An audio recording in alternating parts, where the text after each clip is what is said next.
Imagina só comprar aquela casa dos sonhos, reformar cada cômodo com o maior cuidado do mundo e finalmente se instalar. Aquele momento de alívio, né? Exato, o alívio.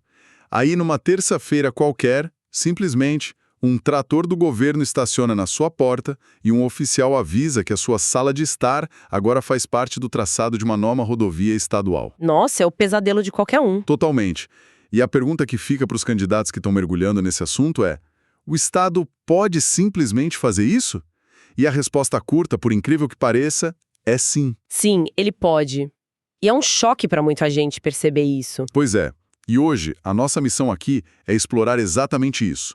O código-fonte, digamos assim, que permite ao Estado tomar esse tipo de atitude tão drástica. Mas também, claro, examinar as regras super severas que impedem esse mesmo Estado de virar um tirano absoluto. Ok, vamos desvendar isso. Perfeito. Porque essa é a grande dualidade que rege a nossa vida em sociedade. O que a gente está discutindo hoje não é uma teoria distante de livro, sabe? É o verdadeiro sistema operacional do país. É o regime jurídico da administração pública. O famoso regime jurídico, que é um termo que assusta um pouco no início, né? Assusta, mas não deveria. Porque, no fundo, a gente está falando daquela engrenagem invisível que dita como o dinheiro dos nossos impostos é gasto, ou como os serviços chegam até a população e, principalmente, como o poder do Estado é exercido e também como ele é contido. Contida é uma palavra-chave aí. Exatamente. Se conectarmos isso com o quadro geral, entender essa dinâmica é compreender a própria personalidade do Estado, as regras fundamentais do jogo. E para entender as regras desse jogo, a gente primeiro precisa tirar da cabeça aquela ideia de que o Estado é só uma máquina burocrática, monolítica, que faz tudo do mesmo jeito. Não é um bloco de concreto. Não mesmo. Na verdade, ele tem uma personalidade jurídica muito complexa. Se a gente pensar historicamente, lá na época das monarquias absolutistas, o rei era o Estado. Aquela famosa frase, né? O Estado sou eu. Isso. A vontade do governante era a lei e acabou. Não tinha discussão. Mas as coisas mudaram graças a Deus. Hoje, o Estado moderno não é dono da coisa pública. Ele é só, o gestor de algo que pertence a todos nós. E essa transição histórica que você mencionou é o ponto de partida perfeito para quem nos escuta. Porque quando a gente deixou de ter monarcas absolutos e passamos a ter repúblicas, surgiu um problema prático colossal. Que é como organizar essa bagunça toda. Exato. Como esse novo Estado, que agora só administra o patrimônio do povo, deve se relacionar com as pessoas e com as empresas do mercado. Foi aí que se consolidou esse grande guarda-chuva que a gente chama de regime jurídico da administração pública. Que abriga dois mundos bem diferentes, certo? Muito diferentes. A arquitetura desse sistema é fascinante justamente porque ela se divide em dois mundos. O direito público, que é a regra geral, e o direito privado, que atua mais como uma exceção. E aí, nessa divisão, que a lógica do dia a dia começa a ser desafiada. Porque, veja bem, na maior parte do tempo, as relações que a gente tem funcionam sobre a ótica do direito privado. Sim, nas nossas relações comuns. Isso. Imagina vender um carro usado na internet. Alguém anuncia o veículo lá por um valor específico. Um cenário clássico. Pois é. Aí o interessado manda mensagem, fazendo uma oferta muito mais baixa. O dono do carro simplesmente recusa a oferta e a negociação acaba ali. Acabou. Ninguém tem o poder de obrigar o outro a comprar ou a vender o carro. Ninguém pode forçar a barra. Nenhuma das partes. Existe uma liberdade total de negociação. E os dois estão exatamente no mesmo nível de poder. São iguais. A minha grande dúvida, e acho que é de muita gente, é: o Estado, com todo o seu tamanho e influência, ele alguma vez desce desse pedestal e joga com essas mesmas regras de igualdade? O que é fascinante aqui é que, sim, ele joga, mas de forma muito excepcional. Excepcional, então, não é o padrão. Não é o padrão. Quando a administração pública opera sob as regras do direito privado, ela literalmente tira aquela capa de super-herói. Ela se despede de suas prerrogativas imperativas. Ela desce do salto mesmo. Exatamente isso. Ela entra na arena comercial com as mesmíssimas características desse seu vendedor de carros. Com liberdade e igualdade jurídica. O Estado, nessas situações, não pode impor nada unilateralmente. Então ele tem que entrar em acordo. Tem. A única forma de gerar uma obrigação legal nesse cenário de direito privado é através do consentimento mútuo. As duas partes precisam aceitar voluntariamente os termos. Mas espera aí. Por que o Estado estaria atuando como um vendedor ou um negociador comum em primeiro lugar? A função principal da administração pública não deveria ser, sei lá, só construir hospitais, asfaltar ruas e prover segurança para a galera? É uma excelente ponderação, mas a Constituição permite que o Estado intervenha na economia em situações muito específicas. Quando o mercado falha, por exemplo? Isso. Geralmente por imperativos de segurança nacional ou para suprir falhas muito graves no mercado, sabe? Onde a iniciativa privada não consegue ou não quer atuar de forma eficiente. E o exemplo mais claro disso no nosso cotidiano é a atuação das empresas estatais que exploram a atividade econômica. Bancos, por exemplo. Perfeito. O setor financeiro é o melhor exemplo. Pensa no Banco do Brasil, ou na Caixa Econômica Federal, ou no Banco do Nordeste. Que são gigantescos. Gigantescos. E essas instituições integram a administração pública, mas elas operam sobre o direito privado. Então quando alguém entra numa agência lá do Banco do Brasil para abrir uma conta ou pedir um financiamento, aquela relação ali não é de subordinação. O gerente do banco não pode simplesmente assinar um decreto obrigando a pessoa a pegar um empréstimo com uma taxa de juros terrível. De forma alguma.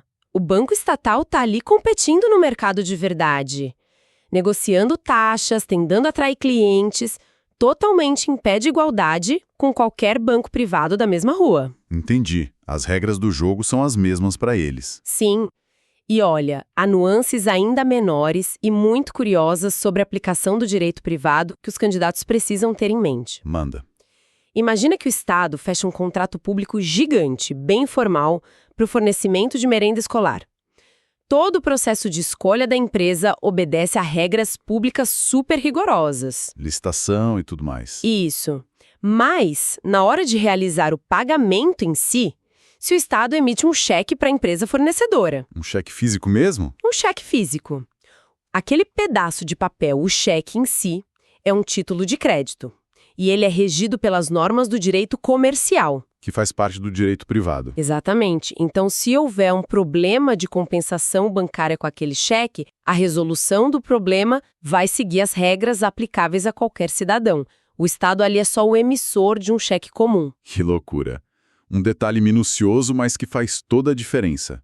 Mas assim, a analogia da negociação de carros ou dessa conta bancária cai por terra imediatamente quando a gente volta para aquele exemplo do início da nossa conversa. O trator. O trator.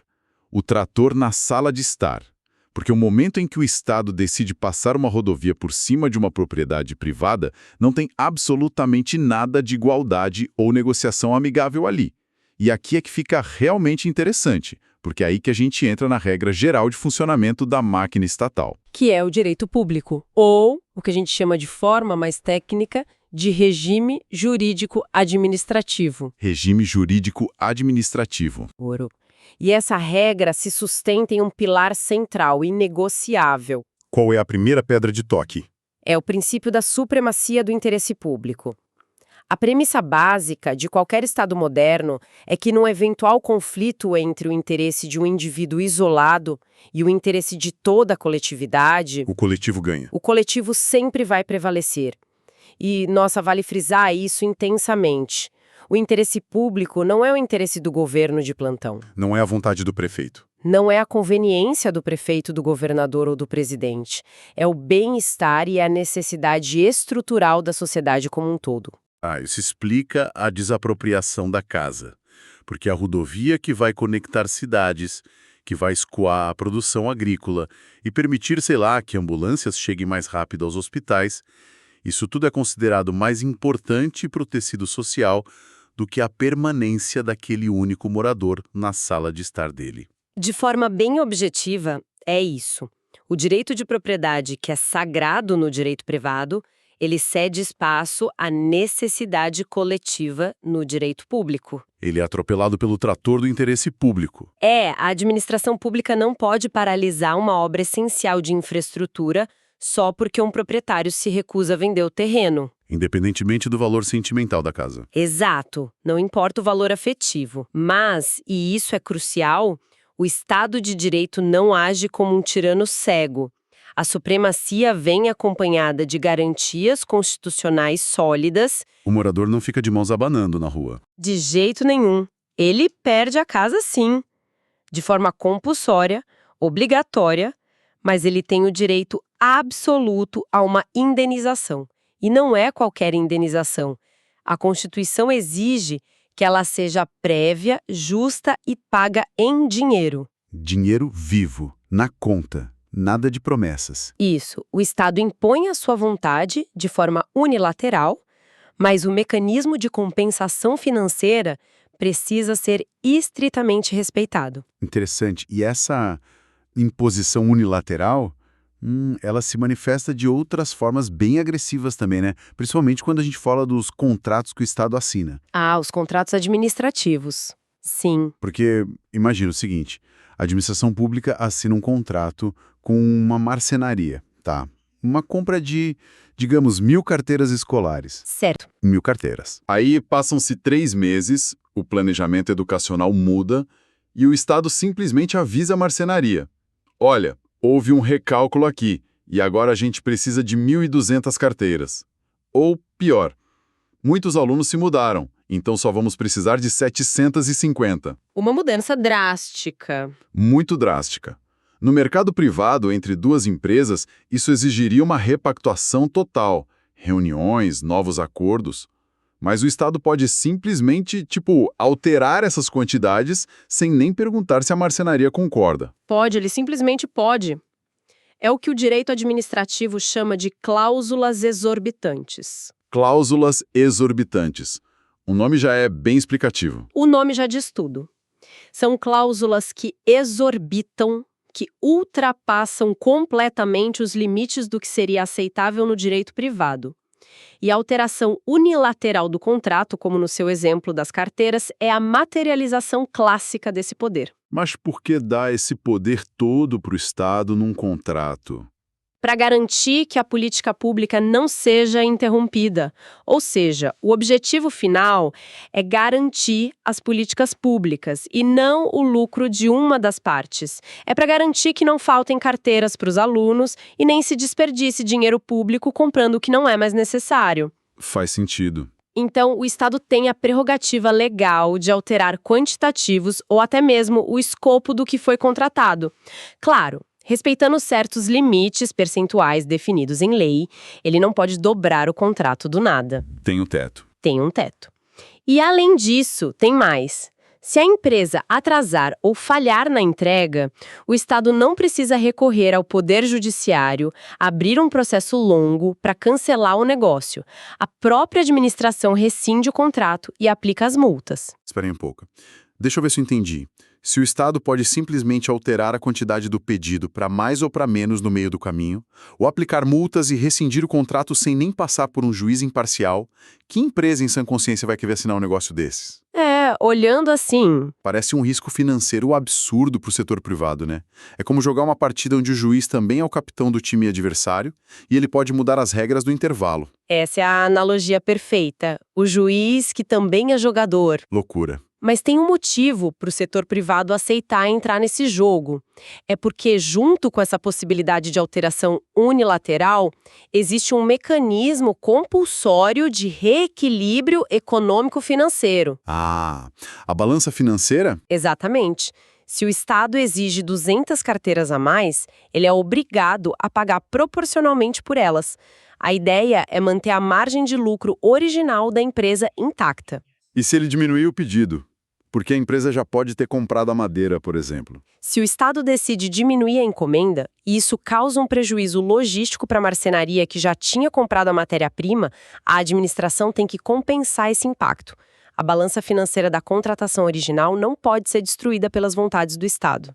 Entendi. As empresas assumem o risco porque sabem que a lei garante a manutenção da equação financeira do contrato, mesmo que as condições operacionais mudem por força da administração. Compreendido. Então a supremacia dá esses superpoderes ao Estado para garantir que a sociedade funcione, que a escola tenha carteira, que a estrada saia. Mas ela também garante que os parceiros privados não vão à falência no processo. Perfeito. Mas isso nos leva a um ponto muito crítico. Então, o que tudo isso significa na prática? Porque se a administração tem esse poder colossal de impor vontades, alterar contratos, rescindir acordos, desapropriar terras, o que impede que o governante utilize essa máquina brutal para benefício próprio? É o grande medo, né? É muito fácil imaginar um prefeito usando a desapropriação para tirar um inimigo político do caminho, por exemplo, ou usando contratos milionários cheios dessas cláusulas exorbitantes para enriquecer a empresa de um amigo. A burocracia estatal não existe à toa, certo? Não, de forma alguma. Ela é uma trava de segurança contra os próprios governantes. E isso levanta uma questão importante, que é a segunda pedra de toque. O segundo pilar do regime jurídico administrativo. Que é O princípio da indisponibilidade do interesse público. indisponibilidade. Isso. Se a supremacia atua como aquele motor de alta potência do Estado, que dá a força, a indisponibilidade é o freio de mão de emergência. E como esse freio funciona? Diferente da supremacia, que dá prerrogativas e poderes, a indisponibilidade impõe restrições severas. A lógica fundamental aqui nos remete àquela transição histórica do rei absoluto para a república que a gente conversou. O patrimônio público, o dinheiro dos impostos, os cargos, nada disso pertence ao prefeito. Eles são meros locatários temporários do poder, né? Exatamente. Estão de passagem. E, sendo apenas administradores de algo que pertence a terceiros, ou seja, à sociedade, eles não podem dispor desses bens como bem entenderem. O interesse público é indisponível para eles. Indisponível.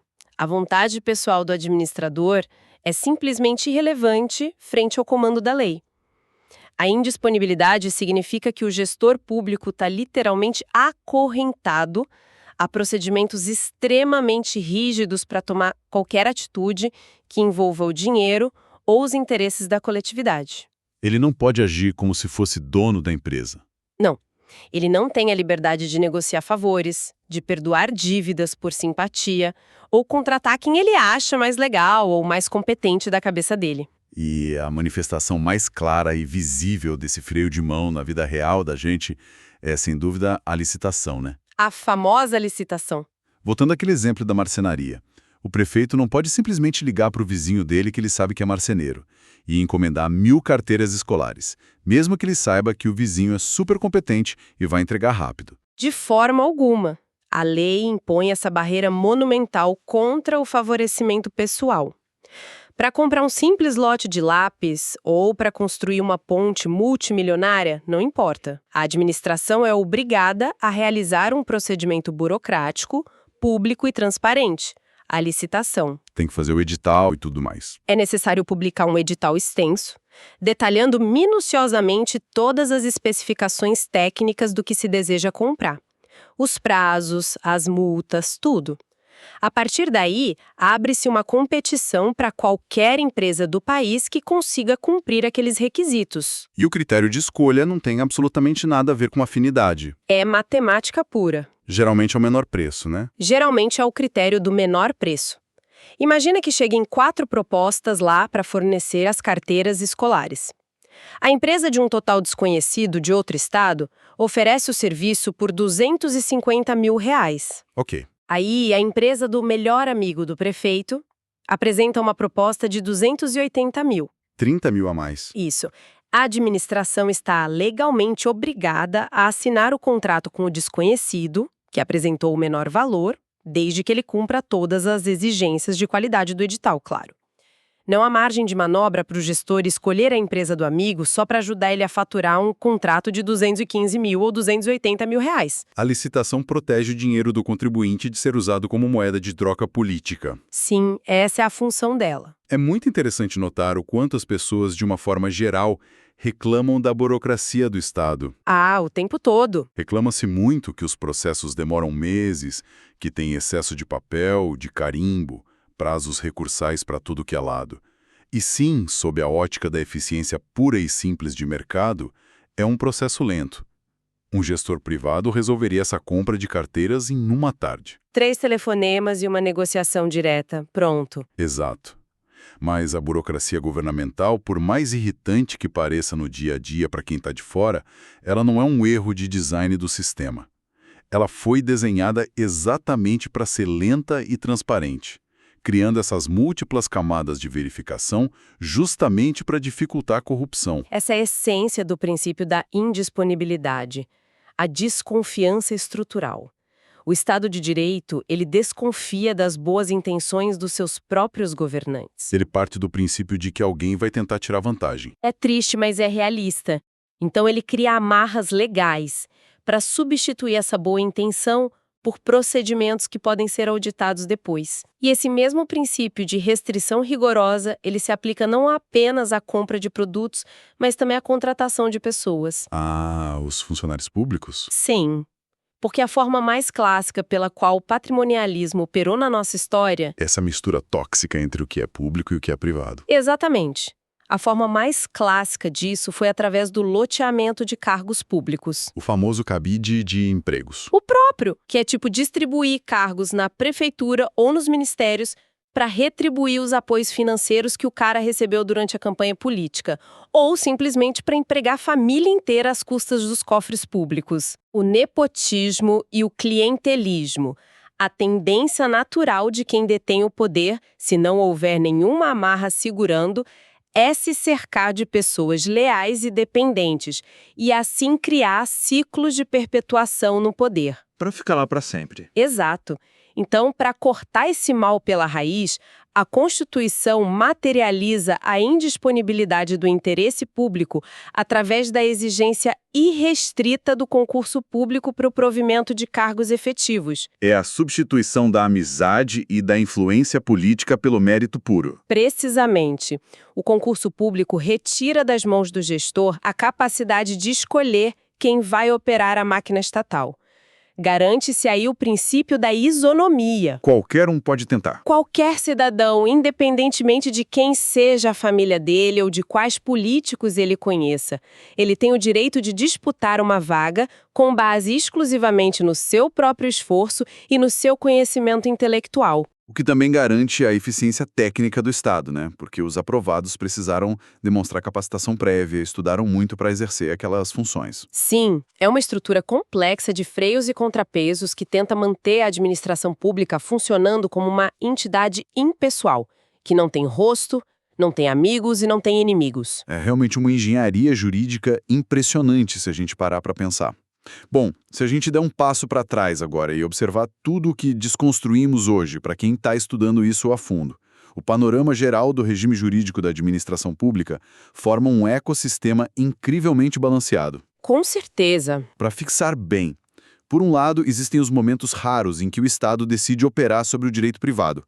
Ele atua em pé de igualdade no mercado, com liberdade, como um banco estatal competindo por clientes. É a exceção à regra. A exceção. Mas o verdadeiro núcleo do Estado funciona no direito público, amparado por essas duas forças antagônicas e complementares que a gente discutiu. Uma delas é a supremacia do interesse público, que fornece as ferramentas pesadas de intervenção. O trator. O trator. O poder de desapropriar propriedades, de alterar contratos unilateralmente, de colocar a necessidade da sociedade sempre acima do indivíduo. E a outra força equilibrando essa balança toda é a indisponibilidade do interesse público. Aquele lembrete constante de que o poder não pertence a quem o exerce temporariamente. O freio de mão. Isso. É a força que algema o administrador às regras rígidas das licitações e à impessoalidade dos concursos públicos. Tudo isso para garantir que esse maquinário poderoso do Estado não seja sequestrado por interesses privados. É um sistema que faz todo sentido no papel. É uma armadura pesada, que foi forjada ao longo de décadas para proteger o patrimônio público das inevitáveis falhas e tentações humanas. Mas, veja bem, isso tudo também abre espaço para um dilema muito real, né? Sem dúvida. E eu acho que fica uma reflexão profunda para os candidatos e para quem nos escuta sobre o custo real dessa arquitetura institucional que a gente criou. Toda armadura tem seu peso. Exatamente. A gente viu que a indisponibilidade do interesse público exige essas licitações complexas, processos demorados e editais engessados para evitar a corrupção. A grande pergunta que se impõe é, em cenários de normalidade, a gente sabe que essa burocracia é um escudo essencial.